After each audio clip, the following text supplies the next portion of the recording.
Good afternoon from West London. This is an extended news programme as we react to the huge and deadly fire in the Grenfell Tower that you can see behind me. It began just before 1 o'clock this morning and quickly spread, engulfing the whole block in flames and thick smoke. We know that at least 6 people have been killed, but the fire is still burning and it's too soon for the emergency services to give a complete picture. So that number is expected to rise. At the height of the inferno, desperate residents were screaming for help as they stood at windows. At least 74 people have been treated in hospital.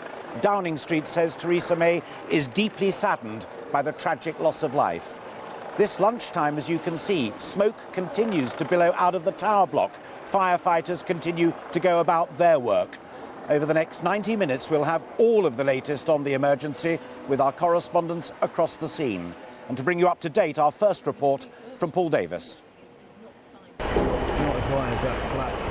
Visible from miles away, a horror story unfurling in West London. Families had been sleeping here. Some were still trapped inside. They were pleading for help. Tragically for some, that help never arrived.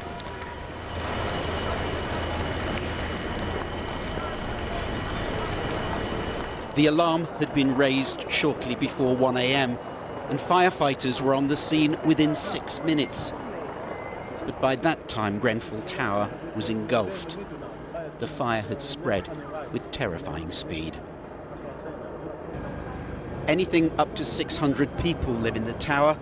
Those who'd managed to escape were helped on the street outside. Children being given oxygen, while others found comfort in the arms of relatives. And everywhere, people struggling to take in what they were witnessing. We saw people looking out the windows, screaming help, help, flashing their lights and everything. And now all those windows, people are gone, literally gone. You know, I saw one person trying to jump out, one actually jump out, and obviously what happened, it's just a nightmare. They were asking people to stay inside. And I tried to say why. He said no, just leave them because they fire the other side of the building. Staying inside, the regular safety instruction, clearly wasn't the right option on this occasion. For everyone's safety, we just need to move you back a little bit. Through the early hours, the emergency teams worked, ferrying injured to hospital, while the fire crews did what they could, although their chief confirmed they'd only been able to reach 19 of the block's 24 floors. Dawn and the battle was still continuing. Grenfell Tower and its plume of smoke could be seen from as far away as Surrey. And those tragic stories were still emerging. People are jumping off buildings, people are screaming, help me, help me, help me. I've seen videos of people stuck in the 2nd and 3rd floor, I think, where they were shouting out for help, held out things for help.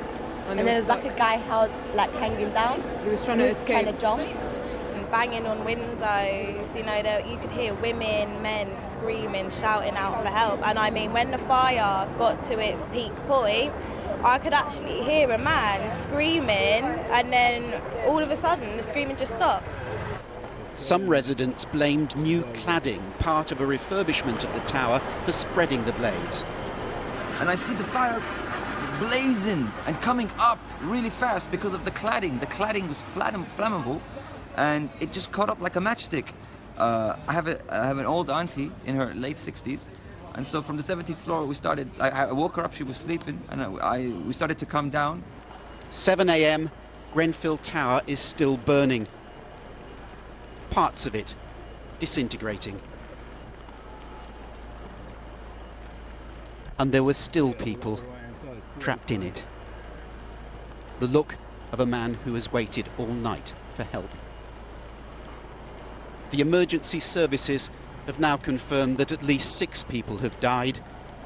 75 are being treated in hospital. Paul Davis, ITV News. And I'm joined now by Chris Shipp from a flat overlooking the scene Chris, you've spent the morning here. Terrible scenes, as we just heard from Paul Davis.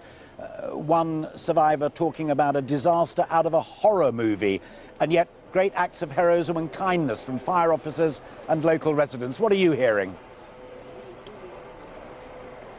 Well, Alistair, of course, you know, when something like this happens, we always talk about the residents who are coming out and the emergency services, including in this case the firefighters who are going in, and those firefighters are still at work on the building behind me at the moment. What we've been noticing in the past sort of 10 minutes or so is about on the sort of the 10th floor, 10th or 11th floor, there's still quite a major fire going on there. And another one appears to have just reignited on the very top floor, the 24th floor at the very top. And just to the left of that, I don't know whether you can see it behind me, the fire brigade is still dousing the side of the building in water. And what you get everywhere here, Alistair, absolutely everywhere, and I'm talking about on these balconies I'm standing on the pavements, on the rooftops of other houses, is sort of big sort of chunks of ash that have come floating down from the building over there, and bits of that building are still falling off, some quite large bits in some cases, and that ash is literally everywhere. You can feel the smoke at the back of your throat. And people have been talking about just the most unimaginable situation here last night. Absolutely unimaginable for anybody who was trapped in there, and dare we even try and attempt what it must have been like. But those who were even witnessing it from the ground, they've been talking about hearing people screaming for help. They were waving torches. They even got some fairy lights and were dangling them from outside the window just to try and get some attention from the emergency services to let them know that they were there. I mean, other residents have been talking about how, you understand, Alistair, windows sometimes don't open fully because they've got child protection, so people couldn't quite sort of climb out of them. All of this will come out, of course it will, within the investigation. But we can also talk, Alistair, about the refurbishment of this building and the cladding around that building, which a lot of people have been saying has exacerbated the fire. And the Residents' Association making it clear that they had warned the council and the landlord that this was an accident waiting to happen.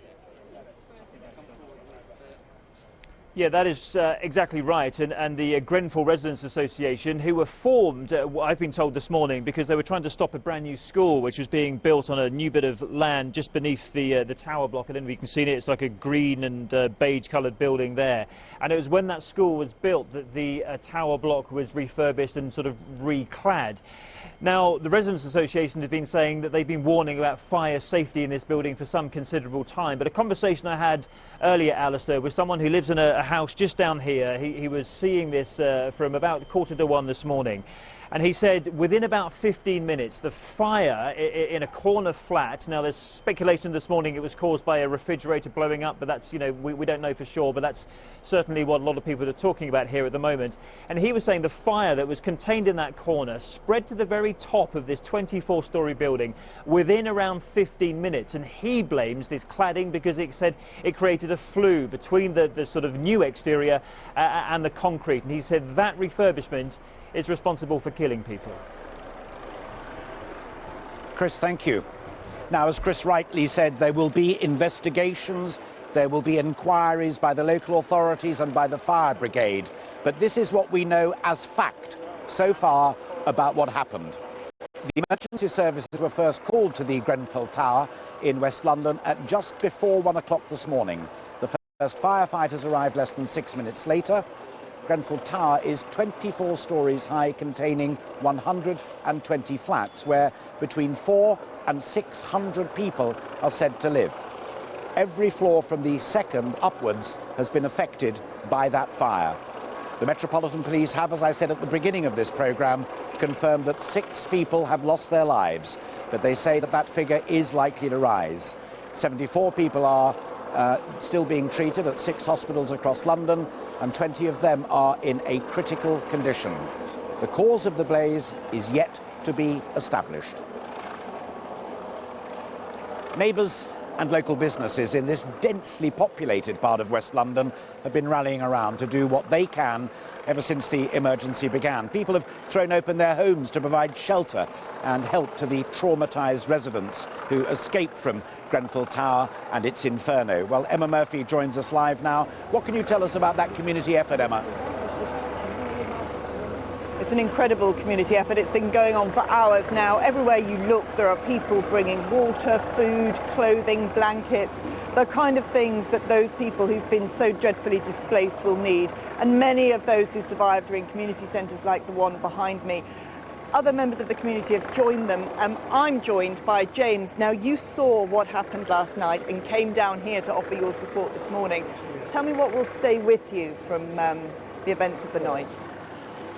The screaming of people. There were so many people that couldn't get out. A number of us tried to get in to try and get them out, but it was not possible. And even the police and fire brigade couldn't get them out. And frankly, we just had to watch people as, you know, things developed in the fire, and we couldn't help them. So there were children screaming. There was a lady who put her baby outside the window. There were lots of people and families who were trapped, and I guess, you know, it's still a bit of a shock because we couldn't help them, really, and it's a terrible incident, and I hope that there's a full investigation into what happened. Thank you for that, James.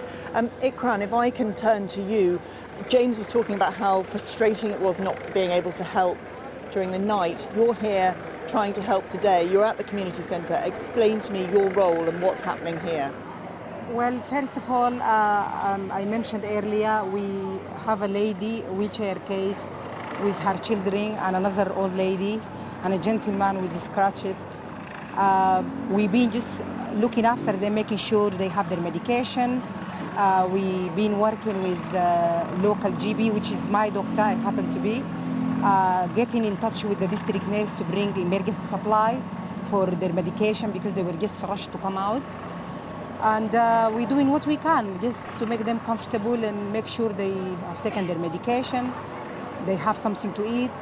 And now we are going into a step where we're thinking about where we can accommodate them for the night. And kindly, I was approached from some people, given their time and flat, if people they want to stay, they don't mind to do that. And also inside that centre, we've been speaking to them, some of them this morning, those who are waiting for news, that awful, desperate wait. Have you been able to offer any support to those families who just want to know now? Absolutely, and the very good news, I just went to check on my clients in there, and I had one of the office staff come in to show him who we found. There was a care worker who lives in the building. We didn't know anything about her and her child.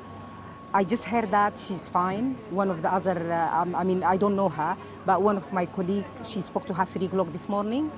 So we know she's alive and she's safe. So that's one family for whom at least there is some respite. But we're still waiting. How many families do you have in there now? We have one family with 2 young children. The husband is away. I spoke to the husband earlier on. Gosh, that must have been some conversation to be able to tell him they were alive.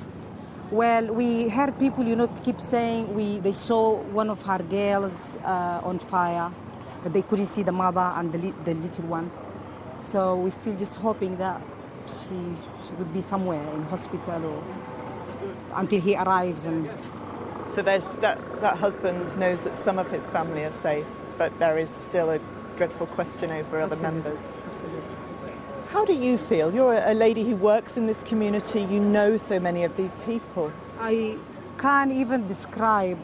Can't even find a word to explain my feelings towards everybody, not just my clients, because we witness children screaming, banging, and even my daughters told them they witnessed some children jumping through the windows, and we hear like there was a 6 years old a child. She was screaming for help, and then in the end she jumped, and we heard that she died. Well, there are so many stories, aren't there? Absolutely. So many dreadful tales, so many as yet unconfirmed, we must also say. Thank you for your time. I'll let you get back to the people you've been caring for. There you are, you've heard what's going on in the building behind me. Also outside, we're now seeing the posters with the faces of the missing. They're being placed on walls with phone numbers. Emma, thank you. Extraordinary people. London police now say that there may be more people within the building who remain unaccounted for. The Metropolitan Police have set up an emergency hotline for people who are concerned about the missing following that fire. And the telephone number is 0800 096 1233. Well, joining me live now is Nick Paget-Brown, who's the leader of Kensington and Chelsea Council. You've been here pretty well all night from the early hours. 6 confirmed dead, many unaccounted for, many in hospital. Your initial reaction as the community leader? Well, Alistair, it is the most enormous tragedy. I've never seen a fire like this. Our hearts go out to people who've lost relatives, who can't account for their relatives, for people who've been injured, and for people who've been rendered homeless. It is the most awful day for Kensington and Chelsea. The residents say, as you well know, that this was an accident waiting to happen. Did you and your team supervise the refurbishment of this tower block? Well, all refurbishment schemes and all towers that are renovated or upgraded are done to a very high specification. Care is taken, but I can't answer your question immediately. There will need to be a full inquiry into why this fire started and why it spread so rapidly. The most extraordinary thing was coming here shortly after it started and seeing the flames lashing the whole building. So we will need to go back to that. The advice that local authorities receive, the materials that building companies use, and whether there was any process that could have been more robust than it clearly has been. But I'm not going to speculate on that now. We will want a full and thorough inquiry. My job today is to try and support the people here who've lost their homes, to make sure that there is emergency accommodation, and to thank the North Kensington community for the incredible community spirit which has been on display for the last 12 hours. But after a lifetime in public service in local government, do you sense that the time is called upon this kind of accommodation? Well, there seems to be a renaissance of high-rise buildings, and I always... Does that trouble you? To some extent it does, and I think when we look at our estate regeneration programmes and our refurbishment programmes, we are more attracted by lower-rise buildings. They don't end in this sort of appalling tragedy that we've seen here today, or there's less chance that they will. That's not to say you won't get a fire, but a fire of this magnitude and of this severity and of this speed does suggest that high-rise buildings are not the way forward. 15 minutes, as we just reported, from the 4th floor to the top. 15 minutes. Well, it is extraordinary. It reminds me of other fires that have spread quickly, but normally there is some sort of containment built in. So when a fire starts, although it's awful in the place it starts, you get some time to deal with the neighbouring properties. Clearly that didn't happen here, and that's why we will need to have a full investigation involving all the authorities, all the regulators, to find out if something slipped through. We can't afford another tragedy like this anywhere in London. I should just say, if I may, I'd like to thank both the Mayor of London, who's been incredibly supportive this morning, government ministers who've been on the phone, the community here. Everybody has pulled together, but sadly it's too late for some. I wanted to pick you up on that point of community, but thank you for mentioning Sadiq Khan as well. The most extraordinary thing that struck me, having been here for a few hours, is the clear diversity of this community, and yet within a short order there were trellis tables groaning under the weight of spare clothes, water, food. There are Catholic nuns ministering to Muslim folk. Yes. One has to look at desperate times for some hope, and there is hope aplenty here. Well, it is a wonderful tribute to the people who live in this neighbourhood that they've come out and responded as they have. It's a great shame that they've had to do that, but we are normally incredibly proud of the whole borough, but particularly of the diversity in North Kensington. People do make good neighbours, people do get along well. It's a great place to live normally, and so this is the most awful tragedy for all of us. And finally, purely logistically, there is a team back at HQ poised and prepared to house the folk who've survived this? Yes, there's a team working on that at Kensington Town Hall as I speak, and I want to go back and see where they've got to. There are community refuges that people are in at the moment, and they're receiving support such as we can give it. We're talking to neighbouring local authorities, housing associations, the mayor. People are being very helpful, and my priority is to try and make sure that we can settle people into somewhere reasonable as quickly as we possibly can. So that has to be the immediate priority, and then we need to find out why this awful thing has happened. Thank you for finding time to share those plans and that reaction as well to people watching ITV News. Nick Paget-Brown, thank you very much indeed. Thank you. The leader there of Kensington and Chelsea Council. And the latest now from Chris Shipp, just to remind you, he is in another flat overlooking the block of flats behind me. Chris. Yeah, Alistair, just to give you some perspective of where we are at the top of a five-storey building overlooking the block, overlooking Grenfell Tower. And actually we're sort of so close, and you'll know this, Alistair, from where you're standing at the moment. You can feel the smoke at the back of your throat, and actually we're even getting bits of the spray of water that the fire brigade is still dousing onto that building behind us. As you can probably tell, I mean, it is a bit difficult to know what exactly is happening with the fire in there, but the amount of smoke coming out of the building is lessening all the time. There are a couple of fires that we can still see on about the 10th or 11th floor, another one at the very top. But it seems very, very slowly and gradually, certainly in the the hours that I've been here, that the smoke is getting less, the fire is gradually becoming under control. But this whole area, the school here, the tube or railway line just behind me here, the road, it's all closed off at the moment. And as we were explaining, Alistair, you've got these, and you'll see them, I think, where you are as well. These big chunks of the building that have broken off and have just literally littered the rooftops, the gardens, and the pavements in this area. Chris, thanks very much indeed. And as Chris was just saying, the block itself is still smoking, but if you look on our other camera, you can see that firefighters working from what's called a cherry picker, one of those extended crane-held platforms, still playing water into the building. Every now and then we see bursts of flame come out of the windows, but clearly that is still a very dangerous structure, and yet, as Nick Paget-Brown and our reporters have pointed out, the firefighters are still going about their work, that one up on the cherry picker, trying to contain what is left of this tower. We're going to take a short break right now, but do stay with us for the very latest on the terrible fire here at Grenfell Tower in West London.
I have to write.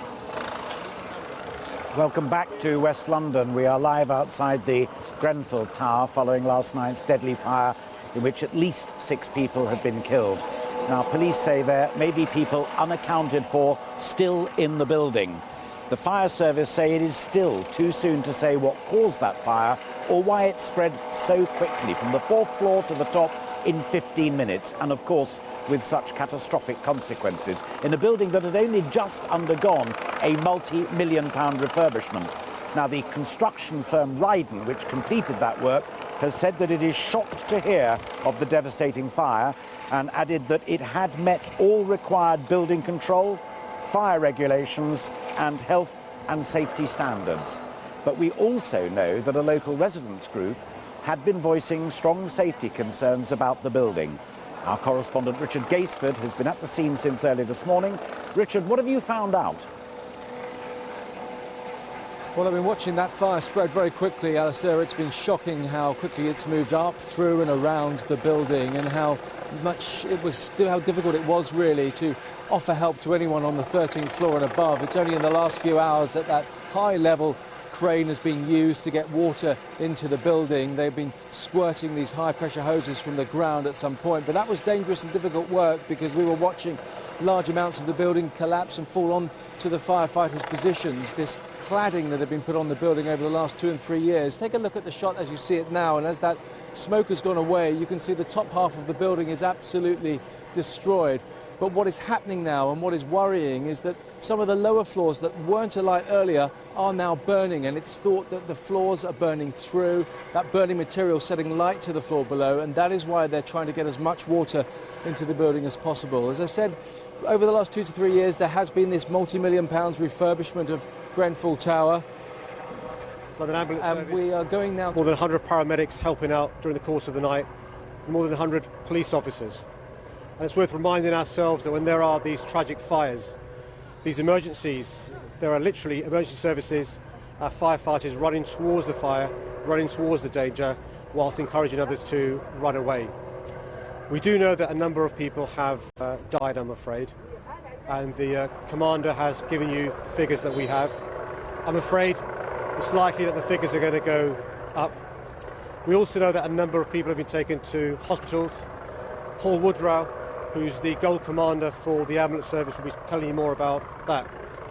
Can I just say this, if you are somebody who is worried about somebody who may have been affected by the fire, please do ring the Met Casualty Bureau on 0800 0961 233. If you're somebody who lives in the building and has left safely, please let us know you are safe, because obviously what we want to do is make sure that everyone's accounted for. Danny Cotton, the London Fire Commissioner, has been there from the outset. I've been in regular contact with her during the course of the night. I'll let her speak now, and then Paul will be speaking afterwards, and then we'll take a couple of questions, if that's okay. Danny. So an update from previously, as I made you aware earlier, at 6 minutes to 1 this morning, the London Fire Brigade received the first of several calls to a fire in this premises. We were on scene in under 6 minutes, and we quickly got additional resources on scene when we recognised the severity of the incident. The fire crews continue to work tirelessly to go into the premises, to extinguish the remaining fire and to search the premises. As you will appreciate, this is a completely unprecedented fire. In my 29 years in the London Fire Brigade, I have never seen a fire of this nature, and I have seen many high-rise fires.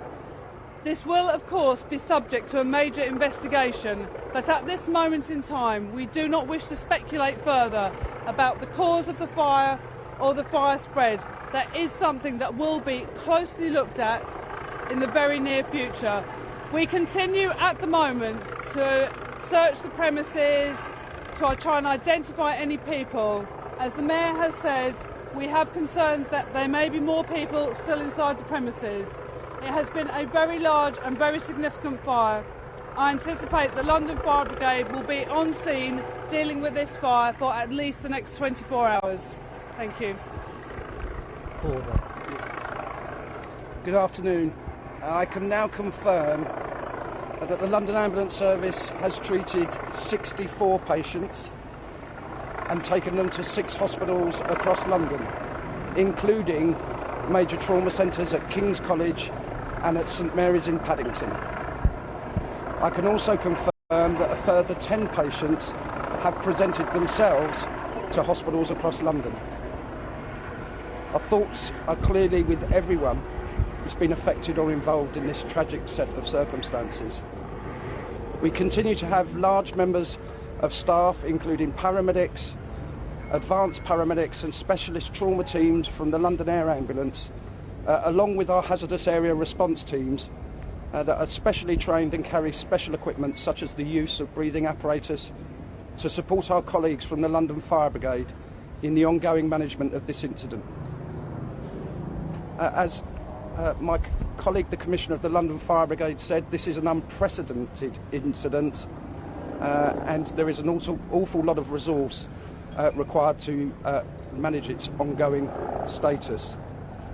From an ambulance service perspective, I would ask that only call us if you have a genuine emergency. There are other areas of the health service, such as the NHS 111 service, pharmacy or GPs that can give you advice on non-emergency conditions, and I would request you do that while we support our colleagues from the London Fire Brigade and the Metropolitan Police Service in the management of this incident. Thank you. Okay, we'll take a couple of questions. There are serious questions about... Sure, we'll take one there. Danny Gossett, can I ask you, when you got here in the early hours of the morning, could you imagine that you would be standing in front of a shower of buildings? No, clearly not, although when I arrived on scene, as our very early crews found out, the fire had spread rapidly and was progressing through the building. So when I first arrived on scene, there was obviously a very significant fire in progress, and our crews were working tirelessly to make entry into the premises and rescue people who were trapped.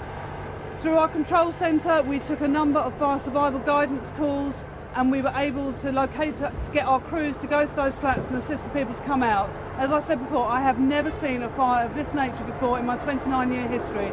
It's a completely unprecedented nature, and it will require some further investigation quite clearly. Have any firefighters? Okay.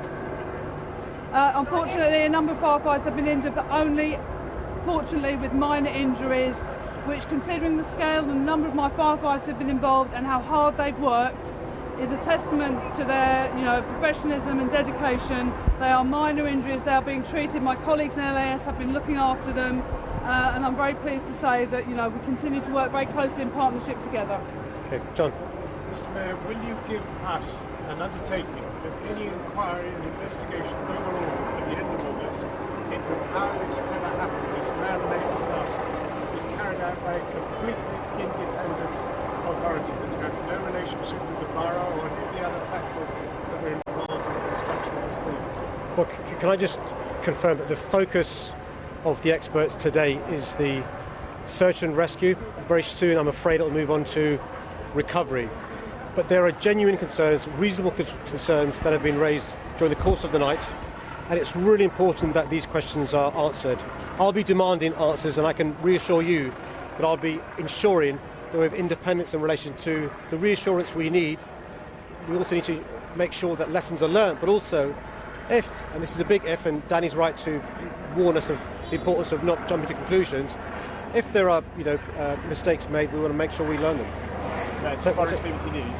Can you, clearly the focus of the investigation is going to be what the building was made from and the renovations that were carried out not long ago. Can you reassure people that your authorities are looking into whether there are similar council block buildings of a similar nature in the capital? Well, look, there are tower blocks across London and across the country, and they're the responsibility of either the local authority, the borough, or a private management company. It's important that people are reassured that these tower blocks are safe. What's important today is to make sure that we work with the emergency services in their search and rescue and recovery. The local authorities today is rightly focused on housing temporarily those who've lost their homes as a consequence of the fire, and not unreasonably that I want to address some of the concerns raised, one of which you alluded to. We'll take one more question, then we'll have to go. Any other questions? Okay. Thank you very much. Sadiq Khan there, the Mayor of London, who in the early hours declared this a major emergency, saying that right now the priority was rescue, recovery and then there would be a thorough investigation with no questions avoided. He was pressed on safety, as I was talking to Nick Paget-Brown, the leader of the local council, but he said now is the time for rescue and recovery. Danny Cotton, the commissioner of the London Fire Brigade, said, and I quote, "I have never experienced in 29 years of firefighting anything as bad as this." She said that there would still be activity here for, at least in her view, another 24 hours. She said that 9 of her firefighters had been injured going about their work. Just to remind you, 40 fire engines and appliances were sent here and at least 200 firefighters.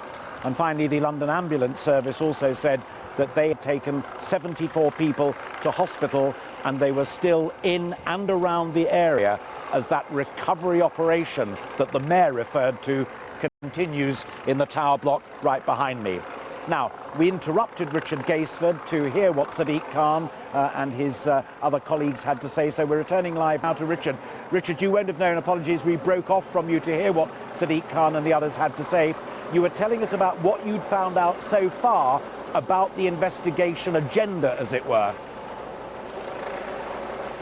Yes, and we heard the Fire Brigade Commissioner saying that she wouldn't want to speculate about the cause of this blaze or why it spread so quickly. But if you take a look behind me, Alistair, you can see what the residents have been talking about, those that have come out of the building and who live around here.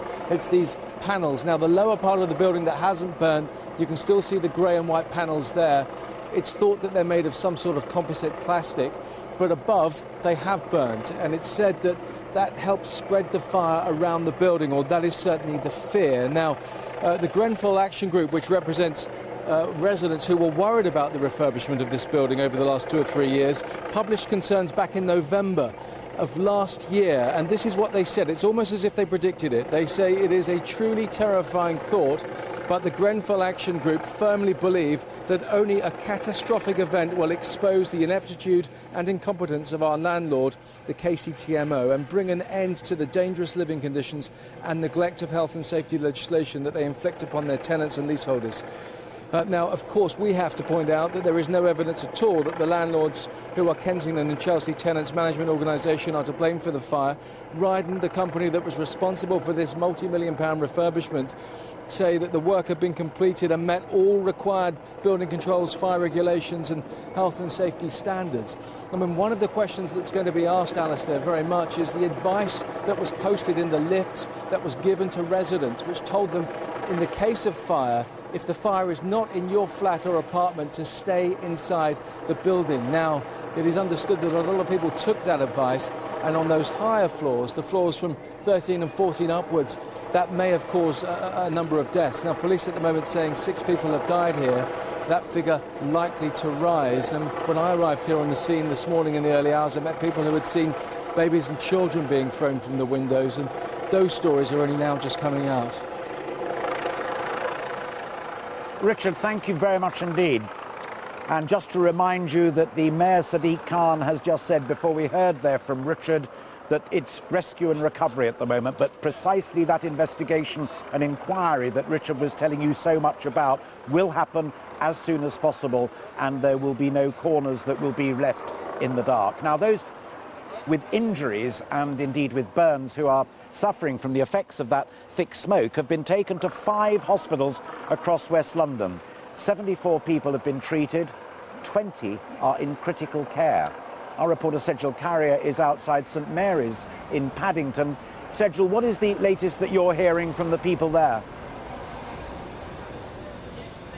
Alistair, there have been some distressing scenes here at St Mary's Hospital when I arrived this morning, as friends and family of missing relatives were frantically searching for them.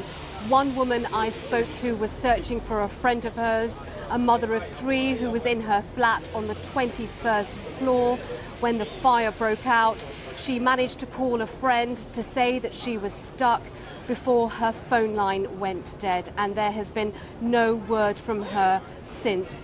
St Mary's is one of 6 hospitals that are treating 74 people from the fire.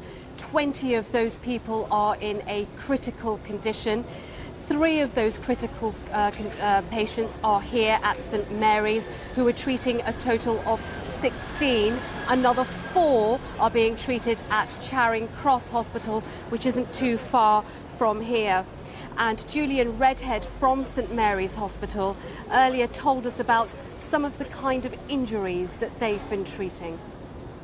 We are continuing to care for patients who are primarily suffering from the effects of smoke inhalation. Along with the emergency services and other receiving hospitals, we're ensuring that we're doing everything we can to care for and support those affected by this dreadful incident. Well, both hospitals have now declared an emergency situation, and the hospital, as you heard there, saying that they are primarily dealing with the effects of smoke inhalation. Sejal, thank you. Now, there is to be a cross-government meeting about this disaster this afternoon.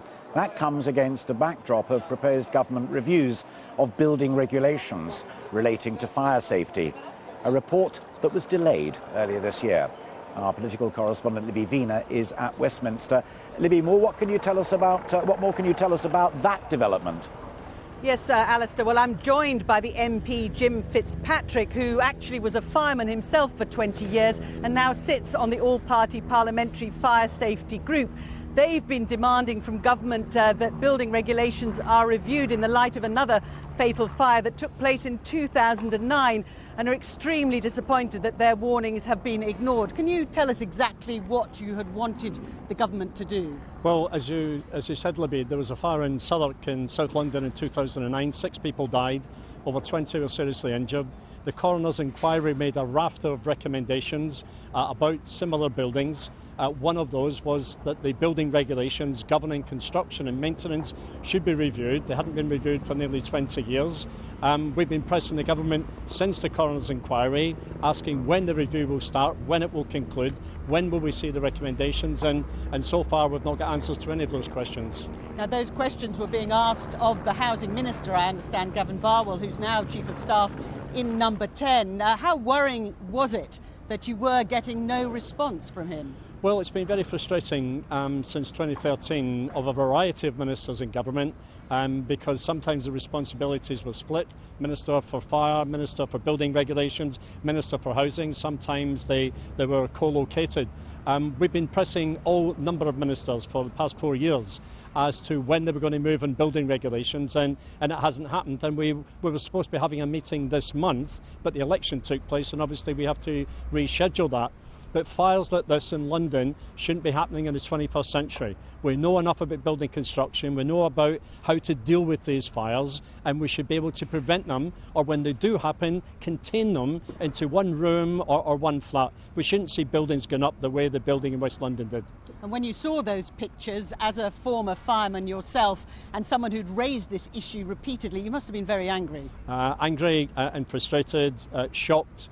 Terrified for the victims inside, worried for the firefighters who would have been rushing to try and help extinguish the blaze, help people evacuate, effect any rescues that needed to be undertaken, and of course they're still there at the moment, still in the building, still risking themselves with other emergency service workers, trying to make sure that the situation can be normalised as quickly as possible so we can get on with the investigation and the examination to learn the lessons of this dreadful tragedy. And how, in your view, could buildings have been made more safe? What were the sort of updates in regulations that you think should have happened by now? Well, there's all manner of passive and active ways to protect buildings, making sure that the fire doors are to the appropriate specification, making sure that ducting is sealed in and that there isn't the ability for heat and smoke to travel, and right the way through to active systems like sprinkler systems. When a fire actually breaks out in a room, the heat from that fire melts an electrical contact, and therefore a sprinkler activates and extinguishes that fire. Not in the whole building, just in that room. Sprinkler systems save lives. Nobody dies in sprinkler buildings. They contain fires until the fire brigade can turn up, and more often than not they extinguish fires. There are requirements under law for sprinklers in certain types of building. If this building was being built today, it would have to be sprinklered. But because it was built in the 1970s, it escapes the regulations, which is one of the reasons we've been calling for a review. Jim Fitzpatrick, thank you very much indeed. And so some very serious questions being asked here at Westminster today as to whether the government did ignore warnings and requests for a review of building regulations. Libby and your guest, thank you very much indeed. You join us live outside the Grenfell Tower, which caught fire in the early hours of the morning. We can confirm that at least 6 people have died, but the ambulance services and the Metropolitan Police are confirming that that number may well rise. The London Ambulance Service say that they took 74 people to hospital, and we've heard from Sedgell Carrier just now at St Mary's in Paddington that some of those guests are in a critical condition. The commissioner of the London Fire Brigade said in 29 years of service she had never seen anything quite like it. Sadiq Khan, the mayor, who declared it an emergency, said it was now a case of rescue and recovery, and then there would be many pressing questions that needed to be asked, as Libby Vina was just reporting there live from Westminster. Now, one of the disturbing claims being made today is that the fire took hold so quickly that people didn't hear smoke or fire alarms. I'm joined now by Celestine Chong, who is an expert on fire protection, and also by Jeremy Leaf, who is a surveyor. I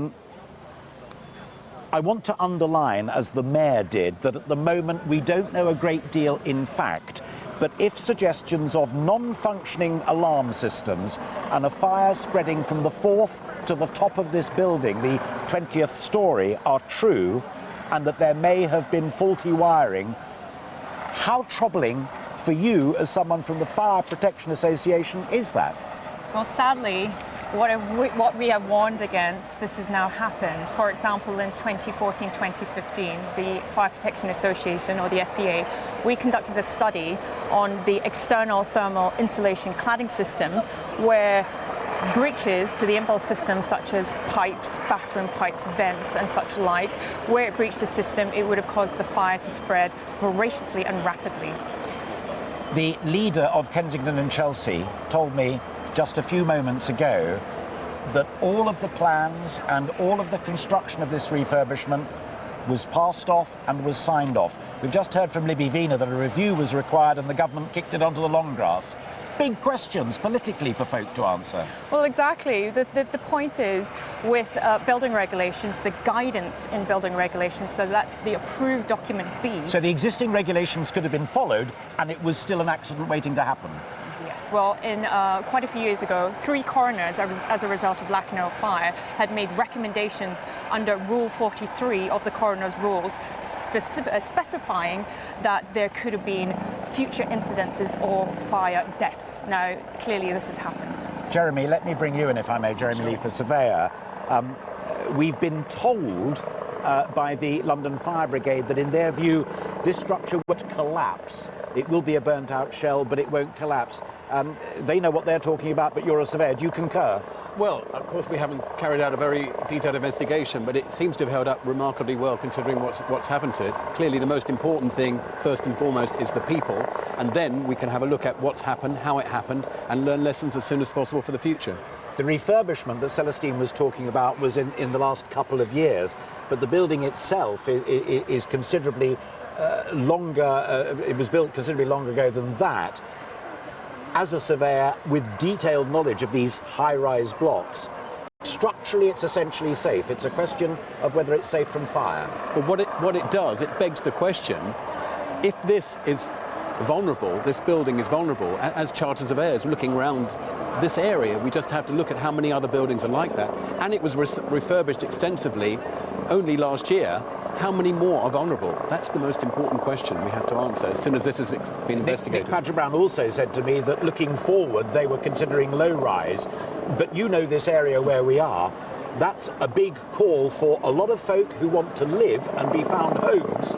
It's not that easy. That's an economic solution as well as a structural and engineering solution. Correct. I remember not so long ago we were talking about collapsing buildings in the 70s and 80s and the solutions for that.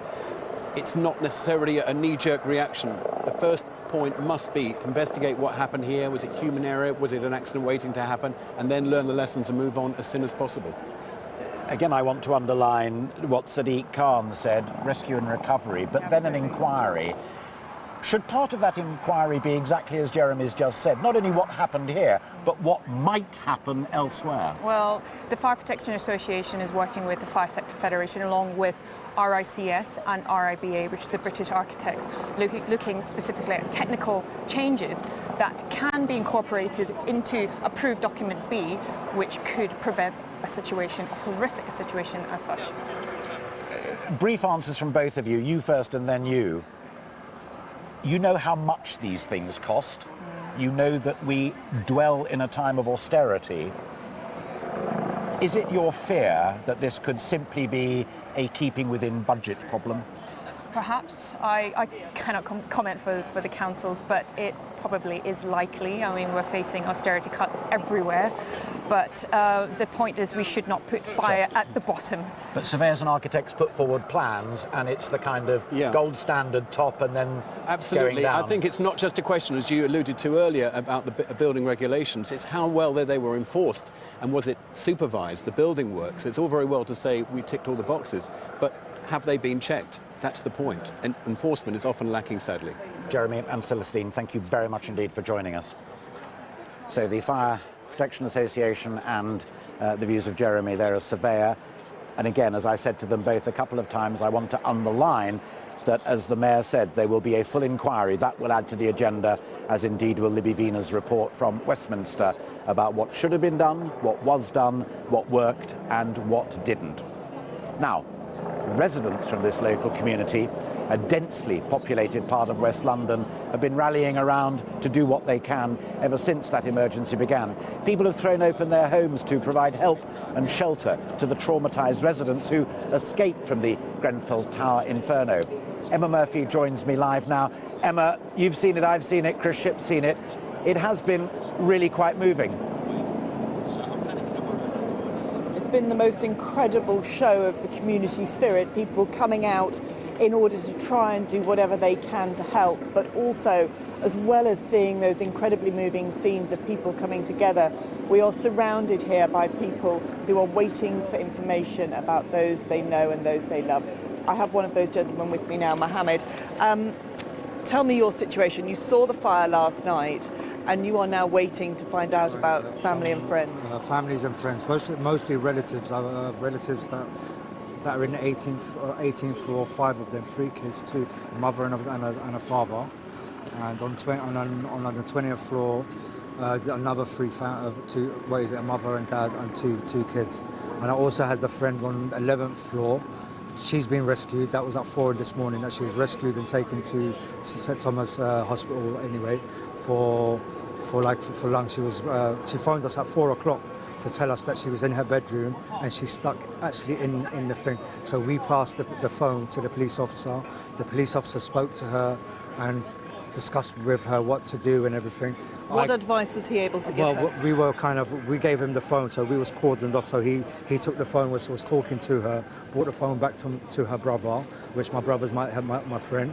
At 4:45 I got a phone call from her brother to say they've got her out and they've rushing her to the hospital. That must have been a huge relief to receive that call, relief, but you still wait. How many people have probably lost their life? Because I got there at probably 1:15, and when I got there at 1:15, it was only a corner of the building that was on fire at that stage. And then we see the dreadful results. Yes. Mohammed, thank you for your time. Problem. I hope you get some news soon.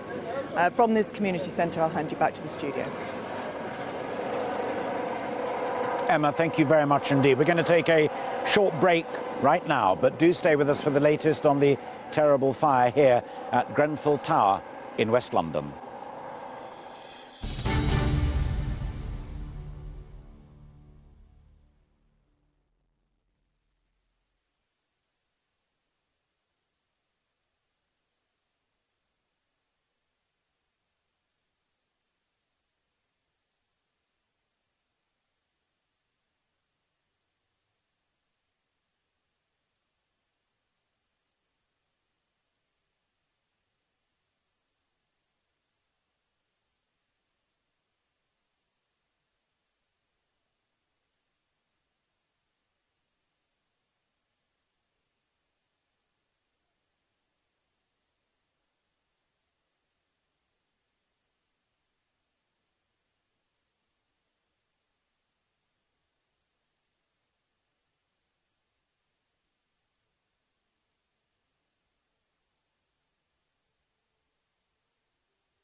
Good afternoon from West London. We're on air with a special lunchtime news live at the scene of the inferno that has consumed most of this 24-storey tower block. Thick smoke is still billowing from Grenfell Tower. Fire officers are still working to put out the fire and then to search the building for residents. It's more than 12 hours since the flames took hold. Police have confirmed that at least 6 people have died, but they have warned that number is very likely to rise. They're talking about, and I quote, a complex and lengthy recovery operation.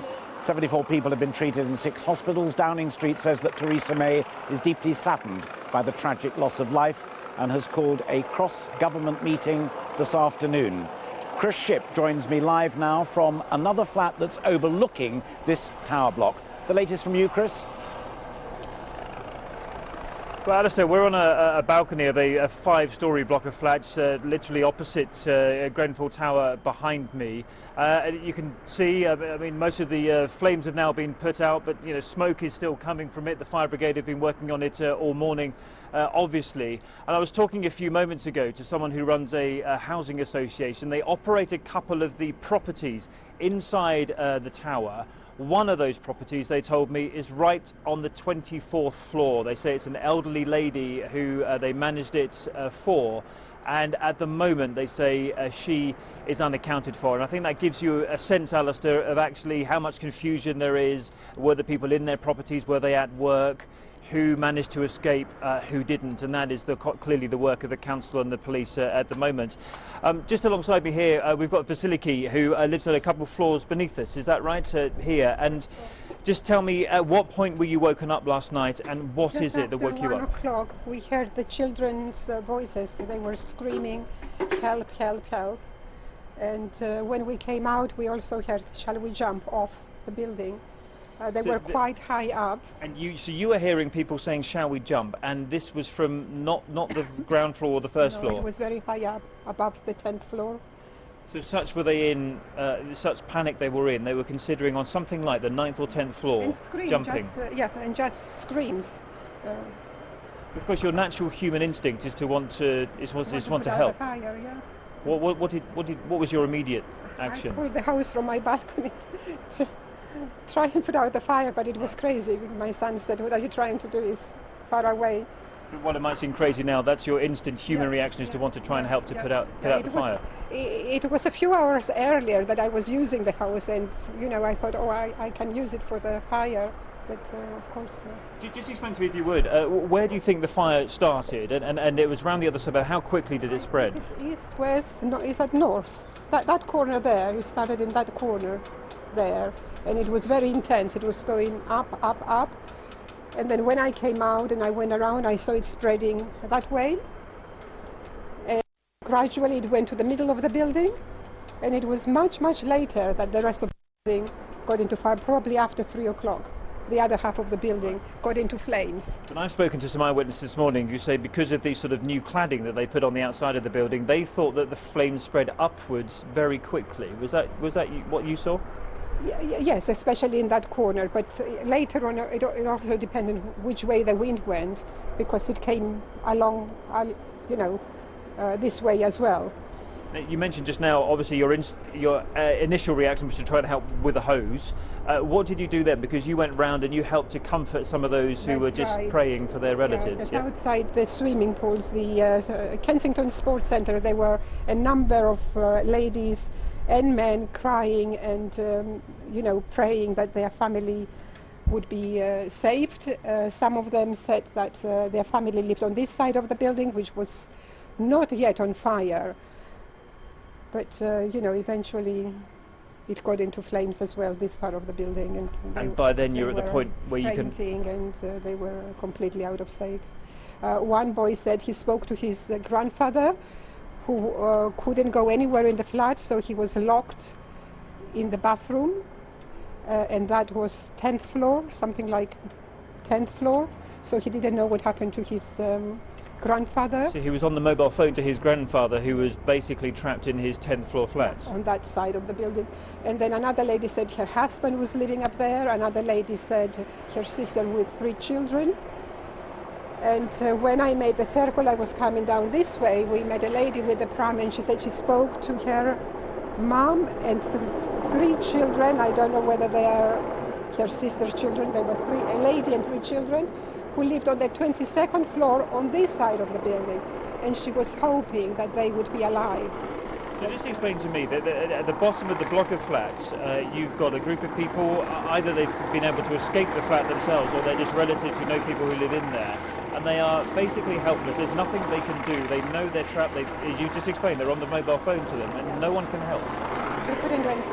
No, when I went outside the Kensington Sports Centre, there were a number of people who managed to escape, about 20, 30 of them. And they told me, because I spoke to them, they told me that they managed to get out of the building because somebody phoned them or knocked their door. They were from the lower levels. But they also said that the rest of the people, when the fire brigade arrived, people in the building were asked to stay in their flats until they get rescued. So I don't know. Well, listen, I mean, you did what you could last night, and I think thank you very much indeed for for explaining to us what happened. I think, Alistair, as you can see there, unimaginable horror.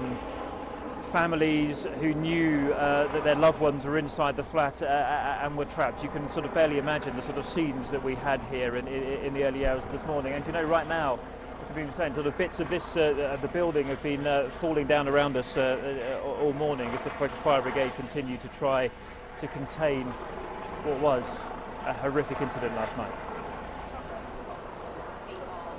Unbelievable horrors indeed, and unbelievable humanity as well. Chris and your guests, thank you very much. Let me bring you up to date with what we know as fact so far about what happened in that tower block behind me. The emergency services were first called to the Grenfell Tower in West London at just before 1 o'clock this morning. The first minutes later, Grenfell Tower is 24 stories high and contains 120 flats where between 400 and 600 people are said to live. Every floor from the second upward has been affected by that blaze. The Metropolitan Police have confirmed that 6 people have lost their lives, but they warn that that figure is likely to rise. 74 people have been or are still being treated at 6 hospitals across London.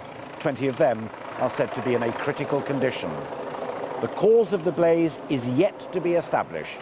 Paul Davis now with the latest. Not as high as that flat. Visible from miles away. A horror story unfurling in West London. Families had been sleeping here. Some were still trapped inside.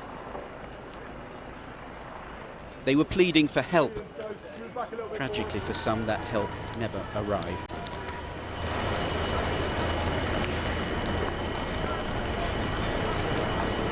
The alarm had been raised shortly before 1 a.m.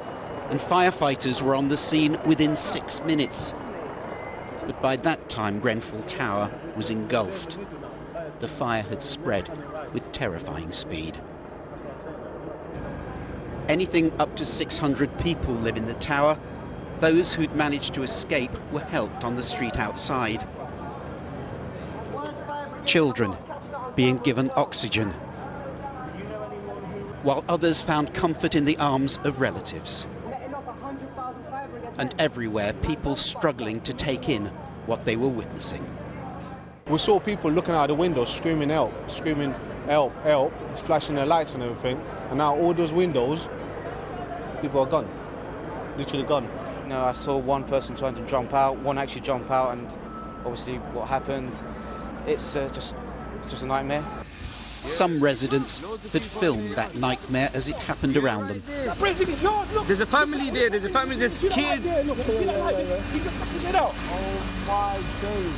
Oh, he's right there. Oh, there's another one. There's a guy in that window. Oh, damn. Yo, this guy, this hero. This guy, look at that. In this phone video, you can see sheets tied together, thrown from one window, but not reaching the ground. On his handkerchief or something. That ain't going to be up to the lamp. For everyone's safety, we just need to move you back a little bit. Through the early hours, the emergency teams worked, ferrying injured to hospital, while the fire crews did what they could, although their chief confirmed they'd only been able to reach 19 of the block's 24 floors. Dawn, and the battle was still continuing. Grenfell Tower and its plume of smoke could be seen from as far away as Surrey. And those tragic stories were still emerging. People are jumping off buildings, people are screaming, help me, help me, help me. I've seen videos of people stuck in the second and third floor, I think, where they were shouting out for help, held out things for help. And there's like a guy hanging down. He was trying to escape. Trying to jump. And banging on windows, you know, you could hear women, men screaming, shouting out for help. And I mean, when the fire got to its peak point, I could actually hear a man screaming, and then all of a sudden the screaming just stopped. Some residents blamed new cladding, part of a refurbishment of the tower, for spreading the blaze. And I see the fire blazing and coming up really fast because of the cladding. The cladding was flammable, and it just caught up like a matchstick. I have an old auntie in her late 60s, and so from the 17th floor we started. I woke her up; she was sleeping, and we started to come down. 7 a.m. Grenfell Tower is still burning. Parts of it disintegrating. And there were still people trapped in it. The look of a man who has waited all night for help. This is a completely unprecedented fire.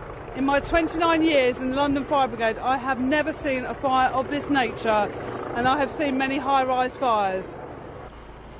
The emergency services have now confirmed that at least 6 people have died. 75 are being treated in hospital.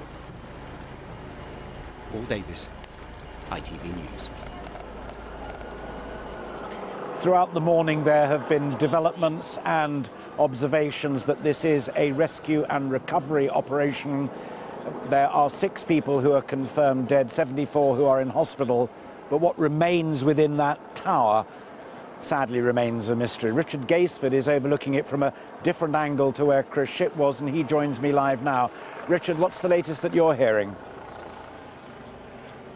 Well, the fire has been burning for more than 12 hours now, Alistair, and we are still seeing flames licking out of what were windows just on some of the lower levels there. It does appear, though, that they are getting it under control now. If we move the camera in, you might just be able to see a high-level platform that's been brought in, and they are remotely operating on that platform a high-pressure hose, desperately trying to get as much water into the building as possible to stop what hasn't yet burned from burning.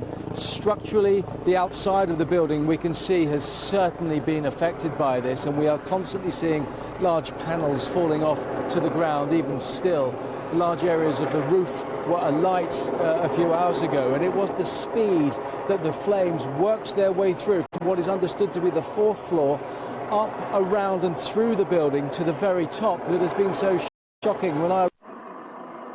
We were telling people that, or people were telling me that they had seen people screaming. They'd been woken by the screams of people, not fire alarms, but screams, and that they had then seen people holding their children at windows. One lady saying that she'd seen a baby or a child thrown from a window to people down below.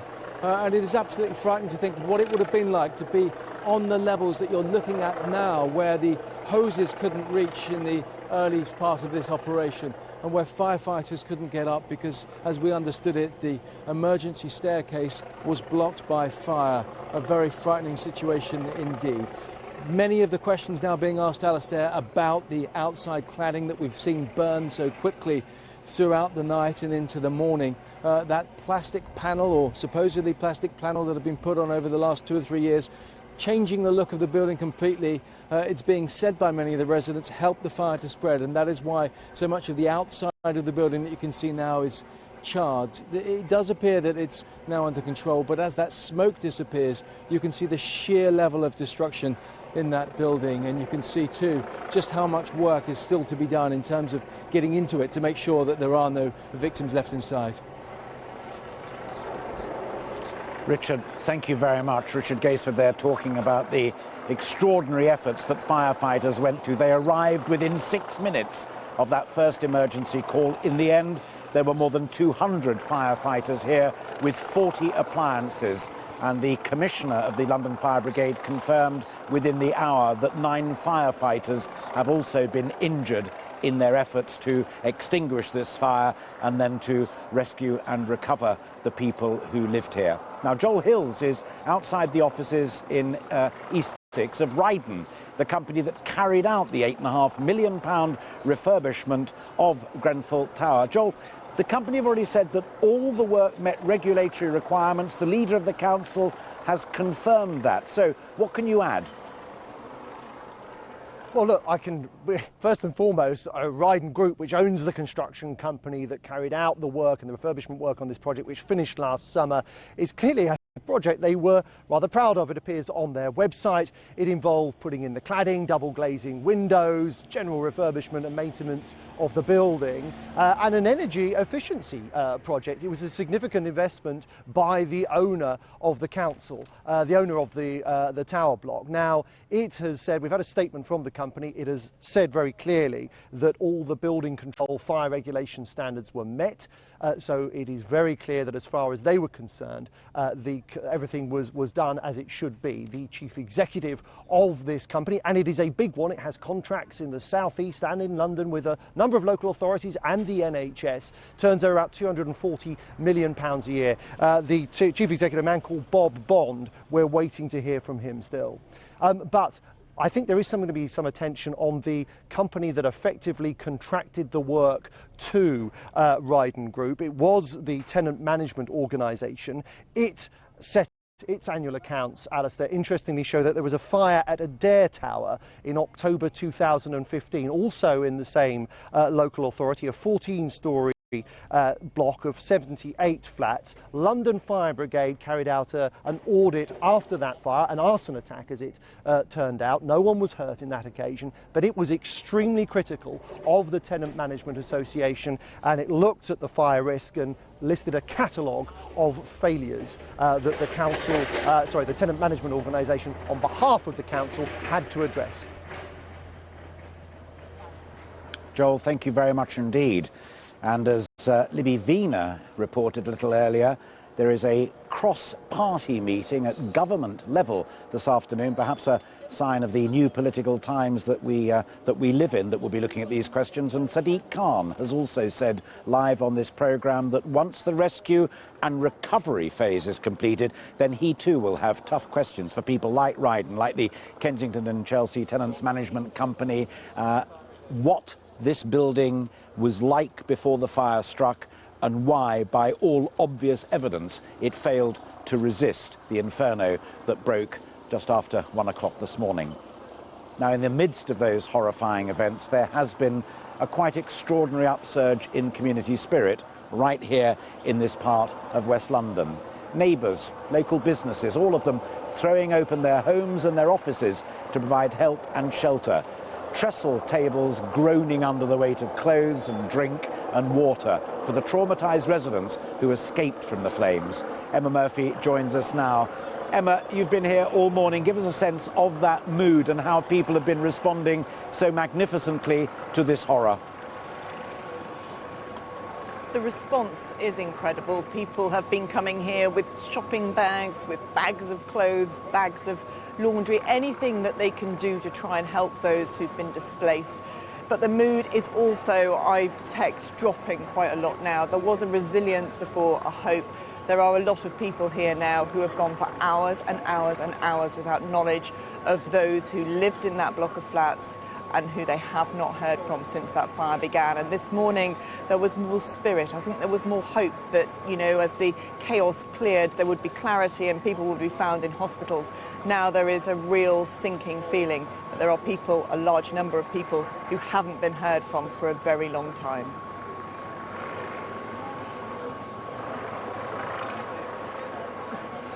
Emma, thank you very much indeed.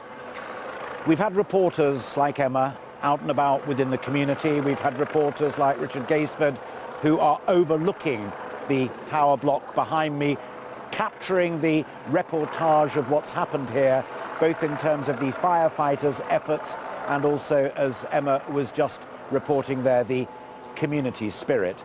The firefighters are still about their work, spraying water into the shell of this building. The ambulance service are still around in the streets nearby. 74 people are in hospital. More than 20 of them are in a critical condition. Shortly after 1 o'clock this morning, the alarm went off. Within 6 minutes, those firefighters were here. It has been an extraordinary display of human endeavour to try and save other human lives. Final thought from Chris Shipp.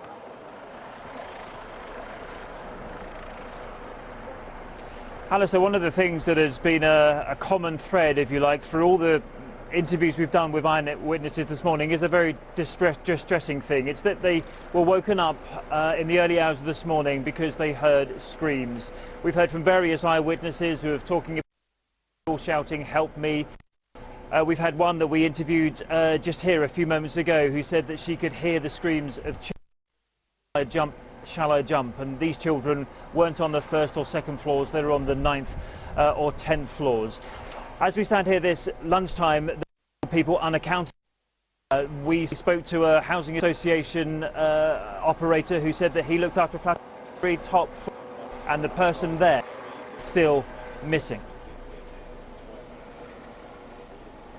Chris, thank you very much indeed, and apologies there for a little interruption on the signal there. 6 people are confirmed to have lost their lives here at this tower block after a fire that ripped through from the lower part of the building to the very top in just a matter of 15 minutes. Many are still missing. Many are fighting for their lives in hospitals. That is it this lunchtime. Mary Nightingale will be here with the evening news at 6:30, but from all of us for now, good afternoon.